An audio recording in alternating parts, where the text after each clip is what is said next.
The wreckage was cold, lifeless, until he heard a faint cry. Deep inside the shattered pod, he found her, an alien girl trembling in fear, clutching a glowing shard to her chest. She didn't speak. She didn't run. But when soldiers came to claim her as Empire property, he stepped forward and said one word: family. He had no idea she was the last heir of a fallen race, and the spark of a war that could change the stars forever. If you're new here, then please subscribe this channel and show thumbs up by liking the video. Now let's move to this wonderful story. The wind swept across the burned plains of Chavry 9, stirring the orange dust that clung to everything like ash from a forgotten fire. Doran moved slowly, his boots crunching against metal shards half buried in the dirt. He adjusted the strap of his worn-out salvage bag and narrowed his eyes at the wreck ahead. It looked like a drop pod, crashed recently. Smoke still rose in thin trails from the broken hull. Most people in the outpost avoided fresh wrecks, afraid of traps or patrols.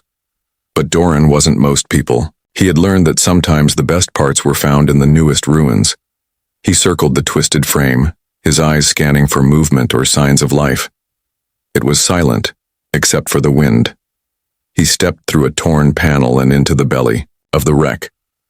The air inside was thick with heat and scorched wires. Metal groaned softly with every step. He expected to find nothing. Most pods like this were stripped clean within hours. But then, just as he reached the back wall, he heard something. A sound too soft to be wind or machine. A whimper. Doran froze. He tilted his head, listening. Again the sound came. Not mechanical, not animal. It was crying. He followed the noise, stepping past shattered crates and scorched panels until he reached a dark corner. There, beneath a pile of broken cargo boxes, something moved. He knelt slowly, his hand reaching to shift a crate aside. And then he saw her, a small figure crouched in the shadows. Her skin was a pale shade of violet, bruised and marked with dirt. Long strands of silver-white hair fell across her face, hiding her eyes. Her arms had faint glowing lines, almost like veins made of light, pulsing softly in the dark. She clutched a crystal shard close to her chest, holding it like it was the only thing she had left.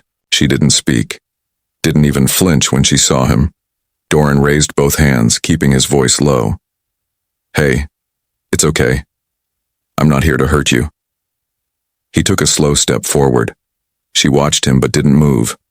Her body trembled, but her grip on the shard remained strong. He looked around again. No one else, no survivors, just her.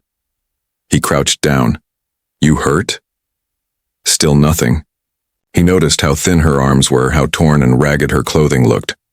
Whoever she was, she had been through something terrible. "Listen," he said, softer this time. "This place isn't safe. You can't stay here. I know you don't understand me, but you get that, right?" Maybe she didn't understand the words, but his tone reached her. The shaking slowed, and her head tilted slightly, just enough for him to see her eyes. They were deep lavender, wide and afraid, but there was a flicker of something else. Hope. Doran reached into his coat and pulled off the heavy jacket. He held it out. "Come on, let's get you out of here." For a long moment she didn't move. Then, slowly, like a wild creature approaching water, she crawled forward. Her small hands reached for the jacket. Doran wrapped it around her carefully. She let him. She was light, too light, and silent. He led her back through the wreckage, keeping her close. She didn't say a word, but she followed.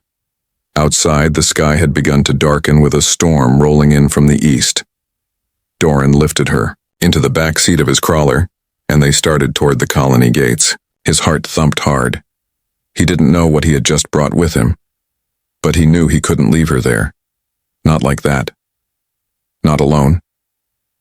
They reached the gates just as two patrol guards stepped out from their post.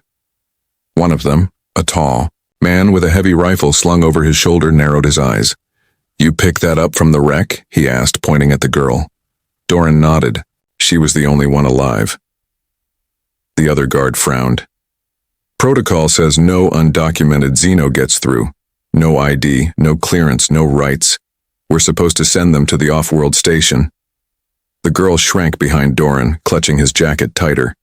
Her eyes flicked between the guards, wide with fear. Doran stepped forward. She's with me. Both guards raised their eyebrows. You serious? One said. You know what that means, right? Doran nodded. I'm registering her as family. The taller guard chuckled. She's not even your species. Doran didn't blink. Don't care. She's mine now.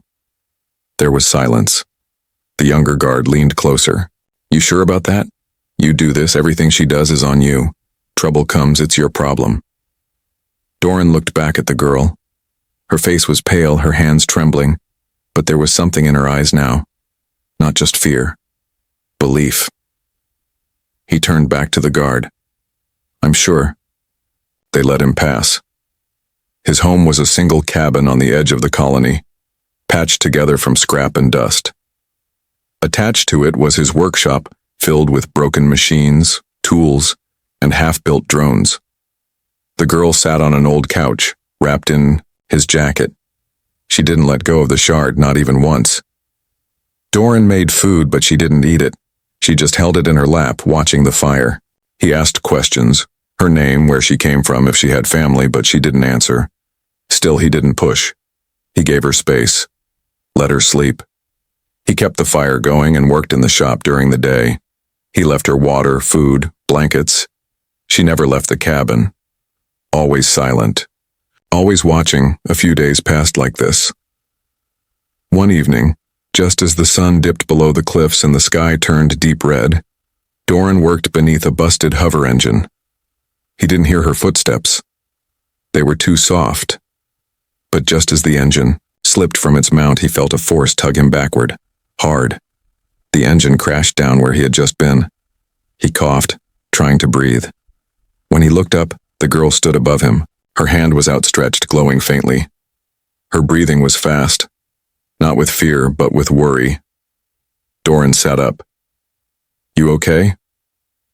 She didn't move, didn't speak, just stared at him, chest rising and falling.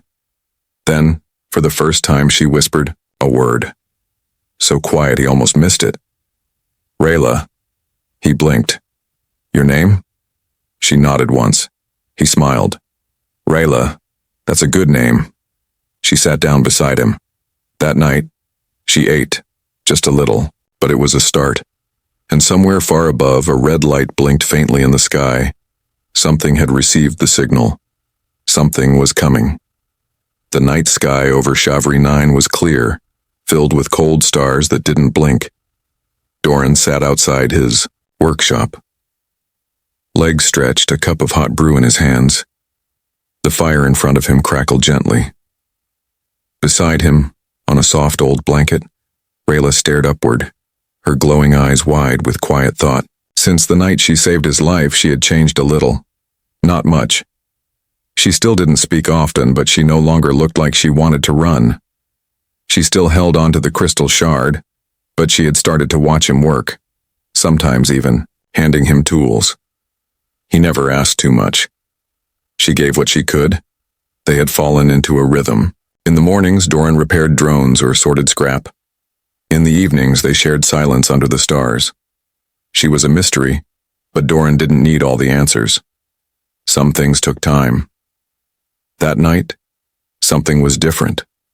The stars above seemed too still, too quiet. Even the air felt tense.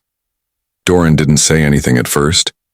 He didn't want to scare her, but when he looked at Rayla, he saw that her eyes were already locked on a point far above. A single red light blinked. Faintly in the distance, it wasn't a star. It pulsed like a heartbeat, slow and steady. You know what that is? Doran asked, voice low. Rayla didn't look at him. She didn't speak, but her hands clenched around the crystal shard, and her breathing quickened. Doran leaned forward. Rayla? Still no answer. Just that same hard stare at the sky. He stood and walked to the workshop's control panel. The scanner was basic, nothing fancy, but it picked up transmissions. He tuned the frequency, and sure enough, a signal was coming through. Not strong, but steady. Doran frowned. Someone's pinging this sector. Military pattern, maybe. He turned back. Rayla was already standing, her blanket forgotten on the ground. She stepped toward him, slow but sure. Then she spoke, voice barely above a whisper. "They're coming." Doran's chest tightened. "Who?" Rayla looked at him for the first time that night. Real fear in her glowing eyes. The ones who took my world. Doran didn't ask more. He grabbed his jacket and tool bag. "We need to move." Within minutes, they were in his crawler, rumbling through the dark plains. The wind howled outside, carrying dust like whispers. Rayla sat close, gripping the shard tightly, eyes on the sky. The red light still blinked. Closer now. It didn't feel like a signal anymore. It felt like a warning. They were halfway through the canyon pass when the first explosion hit. A sharp sound, then light. The ground shook. Doran slammed the brakes. A black dropship descended in front of them, kicking up waves of dust and rock. Its hull gleamed like polished bone. Its engines screamed and then went silent. Figures in dark armor stepped out, soldiers tall and cold, with glowing blue visors. Their movements were perfect, sharp, no hesitation. They didn't need to look. For Rayla, they already knew. A voice echoed through a speaker. "Step out, hand over the asset. The human will not be harmed if he complies." Doran looked at Rayla. "Stay down," he said. He stepped out, hands raised, heart pounding. He faced the soldiers, his boots sinking slightly into the sand. "I don't know what you think she is," he said calmly, "but she's just a kid." The squad leader stepped forward. His armor was marked with a white symbol that looked like a shattered eye. His voice was colder than the air. "She is property of the Vohlari genetic empire. She carries stolen data and must be returned." Doran's hands tightened. "She's not property, and she's not going anywhere with you." The leader raised his weapon. "Then you die with her." A flash of movement, a burst of light. Rayla appeared beside Doran, hands out, glowing bright. An energy shield formed between them and the soldier. The first shot struck, shattering across the barrier. Doran stumbled back, stunned. The shield cracked but held. He turned to her. "You have powers?" She nodded, trembling. "They taught me to use them, not to protect, not to save, just to destroy." His voice was steady. "Use them for whatever you want. Just stay close." They ran, through the canyon, between broken rocks and dust-filled shadows. Rayla moved like smoke, blinking from one place to another. Her form shimmered, then reappeared ahead. Doran followed her without question, trusting her steps, trusting her instincts. Blasts followed them. Dust flew into the air. One of the crawler's rear tires exploded, but they kept going. Finally, they reached the mouth of an old cave hidden behind fallen mining equipment. Doran dove inside, panting. Rayla followed, barely breathing hard. The soldiers didn't come in. Not yet. Inside the cave, it was quiet, dark, cold. Rayla collapsed to her knees. Her hands trembled. The shard glowed weakly now. Doran knelt beside her. "You okay?" Rayla shook her head. "I didn't mean to hurt them. I just wanted them to stop." Doran placed a hand on her shoulder. "You did good. You saved us both." She looked at him. "They won't stop. They'll keep coming. Then we keep running." She stared at the ground. "Or maybe we fight." Doran blinked. "You'd fight for me?" She didn't hesitate. "You called me family." Her voice was quiet, but her eyes shone with something strong, something unbreakable. In the silence of the cave, Doran stared at the shard she held so tightly. It pulsed gently, steady and slow. "This thing, it's not just a tracker."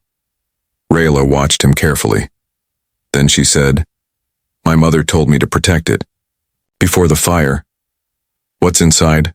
he asked. Rayla hesitated. Then with a deep breath she answered, "A map. Not to a place. To a people. Doran's breath caught. You mean, there are more like you? She nodded slowly. They're hiding, scattered. After the fall they were hunted like me. Doran stared at the shard again, then at Rayla. So if we follow this map, he said, we find them. Maybe, she said. Or maybe we find war. The cave grew darker as the last light faded from the sky. Outside the wind shifted again. Somewhere far above, the red blinking light vanished. But both of them knew this was only the beginning, and inside her hands the shard continued to glow, like a pulse, like a signal, like a promise waiting to be answered. The cave was cold, but it felt safer than the world outside. The stone walls were rough and damp, and the only light came from a few small lamps Doran had pulled from his bag. Rayla sat near the back, the crystal shard glowing in her lap. Her hands were wrapped tightly around it, her fingers trembling now and then. Doran watched her quietly from across the cave. He was tired, bruised, and his arm was burned from the chase. But he didn't complain. He just kept his eyes on her like he had done from the start. After a while, Rayla looked up. Her voice was soft, but clear. I think it's time you knew the truth. Doran nodded. I'm listening. Rayla held the shard up, and its light grew brighter. It shone through the cave like a flame in the dark. This isn't just a tracker, she said. It's a key. Inside it is a map, and more than a map, a memory. Doran leaned forward. Whose memory? My mother's, Rayla answered. She was part of a people called the Venari. We lived in the high skies of a world called Shenovar. We had ships, knowledge, and a council of elders. But when the Empire found us, they didn't want peace. They wanted control. They came with warships and chains. Her voice shook, but she didn't stop. My family ruled one of the last free sky cities. They tried to protect our people, but the Empire broke through. They used firestorms. They burned the skies. My mother hid me in an escape pod and gave me the shard. She said to find the others. To find the last light of the Venari. Doran's chest tightened. You were just a kid when that happened. Rayla nodded. I don't remember her face clearly, just her voice. She told me to survive. Before Doran could respond, a noise echoed through the cave. Footsteps. Doran jumped up, grabbing the old blaster from his belt. Rayla stood beside him, her palms glowing faintly with light. The steps were steady and slow. Not soldiers, not machines. Then from the shadows a figure stepped into the light. He was tall, older, with a long coat dusted in ash and boots cracked by time. His face was lined with scars and one eye was covered by a faded visor. He held no weapon, only a metal cane that tapped softly with each step. Rayla stiffened. Her voice was cold. Who are you? The man stopped and lowered his head. My name is Marin. I served your mother. Rayla's hands glowed brighter. Prove it. Marin reached into his coat and pulled out a small badge.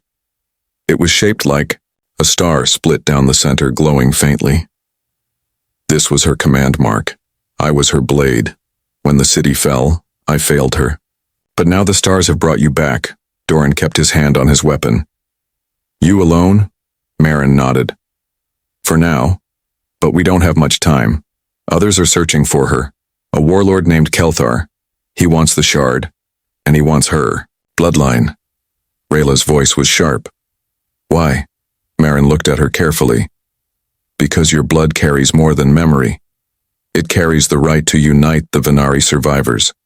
With you, he can take control. Doran shook his head. Then, we stay hidden, Marin frowned. You won't be able to. The shard has already called out. The warlord's men will follow it. But there's a way to fight back. Rayla stepped closer. How? By rescuing those he's already taken, Marin said. He's holding Venari children in a fortress 2 days from here. They're like you, born with light in their blood. He's using them, twisting them. Rayla's eyes turned hard. Show me where. 2 days later, they stood on a cliff above the ruins of a long-dead mining station. Smoke rose from the base, and guards moved along broken walkways. Doran looked through binoculars and saw metal cages stacked near a rusted tower. Inside them were children, small, frightened, and glowing faintly. Rayla's breath caught in her throat. "They're from my flame line," Marin nodded. "And they're waiting for a spark." They entered the base through an old waste tunnel. It was tight and damp, filled with rust and dripping pipes. They moved carefully. Rayla led, her eyes glowing in the dark. When they reached the main chamber, Marin and Doran split off to cut the power and disable the alarm. Rayla moved alone toward the cells. She passed broken machines and symbols scratched into the walls, some in Venari script, others in blood. At one door, a small face looked out from behind bars. A boy, no older than 7, whispered in a language only she could understand. One word. "Princess." Rayla stopped. The word hit her like a wave. She had run from that title for so long. But now, with these children watching, she understood something. The title wasn't about ruling. It was about protecting. She turned toward the hallway just as footsteps echoed from the far end. Soldiers, 6 of them. Fast, armed, ready. They didn't see her at first. They laughed, talking about keeping the children quiet. Then one of them turned and froze. "You!" he shouted. Rayla stepped into the center of the corridor, her hands at her sides. Her sword, a gift from Marin, hung at her hip, glowing faintly. The soldiers raised their weapons. "You think one girl can stop us?" one of them said. They fired, but the bolts hit air. Rayla had already moved. Her body flickered, vanished, then reappeared behind them. Her sword hummed as it struck, not to kill, but to disarm. Weapons dropped, armor cracked. She moved like light, itself, fast and silent. The last soldier turned to run, but she caught him with a wave of energy that sent him crashing into the wall. She stood over him, her eyes glowing like the edge of a star. "You hurt them," she said quietly. He begged. But she didn't strike. Instead, she looked back at the children watching, wide eyes, small hands gripping bars. She lowered her sword. "Go," she said. The soldier scrambled away, terrified. Doran rushed in, blaster ready. "You okay?" Rayla nodded, her hands shaking. "They were afraid of me." "They saw power," Doran said gently. "But they also saw what you chose to do with it." She turned to him. Her eyes were wet. "I don't want to be a queen," Doran smiled. "You don't have to be. Just be someone who builds a home." Rayla looked back at the children, and for the first time in her life, she wasn't running anymore. The mining station was quiet now. The fires burned low, and the children slept in small clusters around heater coils that buzzed with soft light. Outside, snow drifted past broken windows, the storm fading into cold silence. Doran sat against a wall with a thick blanket wrapped around his shoulders. A long scar stretched across his side from the fight, hidden under rough bandages. His eyes didn't close. He watched the kids, one by one, checking their breathing, their stillness, their peace. Near the far end of the room, Rayla sat alone, with her knees pulled to her chest, the crystal shard glowing gently between her hands. She hadn't slept since the battle. She couldn't. Something deep inside her was stirring, something she couldn't explain. Marin entered the room, his coat dusted with frost. His face looked more tired than ever. He approached quietly and sat beside Rayla without saying a word. After a long pause, he spoke. A message came. Rayla didn't look at him. "What kind of message?" Marin rubbed his hands together near the heater. "From Kelthar, the warlord. He has Doran's face on a bounty list. He wants the shard, and if we don't give it to him, he'll come himself." Rayla's grip on the shard tightened. "He already knows where we are." Marin nodded. "He's close." Rayla stood slowly. "Then I have to go to him." Marin turned to face her. "You can't. He'll use you. He'll take your power and turn it into fire." Rayla's voice was steady. "I don't care about power, but I won't let him hurt Doran. Or the children." Marin looked away. You're too young to carry this weight. I was too young when they burned my city, she said. Before dawn, Rayla left the station in silence. She wore a long silver cloak Marin had found in an old supply locker. Her sword hung at her side, the shard hidden close to her chest. She didn't say goodbye to the children. She didn't want them to worry. Doran was still asleep, though his hand reached across the floor, as if searching for her in his dreams. She reached Kelthar's stronghold just before midday. It rose from the rocks like a tower of rust and bones, built from the remains of old warships. The entrance was guarded by steel walkers and drones, but they did not stop her. They were already expecting her. She walked through the front gates alone, her steps calm, her heart steady. Every hall was filled with silence. Every corner watched her. The warlord waited in a chamber carved into black stone. His throne was made of melted weapons. Beside him stood Doran, bruised, bound, but alive. His eyes lit up when he saw her, but he shook his head quickly, warning her not to agree. Keltar stood and smiled. You came, he said, his voice low and sharp. Princess of Shadows, daughter of a dead flame. Rayla looked at Doran. Let him go. Kelthar walked around her slowly. Only if you kneel, only if you give me your name. Rayla lowered her head. I will. The hall gasped. The guards watched closely. Doran shouted, Don't. But Rayla knelt. I give you my name, she said, but not my soul. Later, Doran was kept in a quiet cell, his hands unbound, his thoughts racing. Rayla entered silently, stepping through the door like wind. He stood quickly. Why did you do it? He asked. She walked to him and placed her hand on his arm. Because you're my family, his voice cracked. I didn't want this for you. I know, she whispered, but I'm not finished yet. That night, Rayla wandered the halls of the fortress, tracing the old walls, listening to whispers. She wasn't looking for escape. She was looking for something older, something deeper. The shard pulsed in her hand, guiding her to a sealed chamber at the heart of the mountain. The doors were carved with symbols she had only seen in dreams. They opened at her touch. Inside, the walls glowed with veins of light. At the center stood a floating orb, neither metal nor stone. It shone with colors that moved like waves. As Rayla stepped closer, a voice filled the room. It was her mother's voice. If you hear this, daughter, then the stars have not forgotten us. Rayla froze. This beacon holds the power to call our people home. Scattered ships, broken hearts. They wait. They listen. But the choice is yours. To call them is to become the flame. Rayla stepped forward and placed the shard into the beacon's core. It accepted it without resistance. Images filled the room, planets on fire, children crying, stars turning dark. And then, light. Hundreds of small ships flying toward a single point of hope. A countdown started in the background, faint but growing louder. Kelthar's final move. A hidden cannon pointed at the station. 5 minutes until the moon burned. Rayla understood now. If she activated the beacon, it would save them all. But it would bind her to it forever. Her body would remain. Her thoughts would become part of the flame. She would never laugh again, never hold Doran's hand, never see the children grow. But they would live. She closed her eyes, and she chose outside. As the cannon fired, a dome of pure light exploded from the fortress. It covered the land in a shield of warmth and power.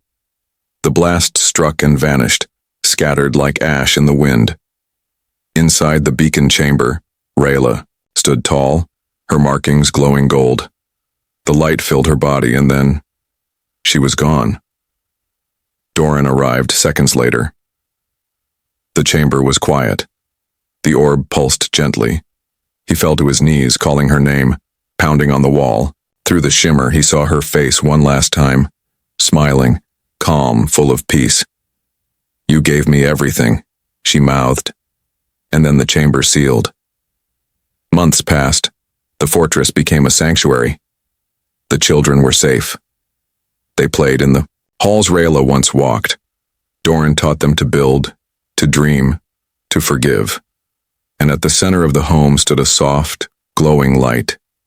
It pulsed like a heartbeat. They called it the flame of their people. And on the quietest nights, Doran would sit beneath that glow and whisper stories. Stories of a girl who burned like a star and chose to light the way for everyone else.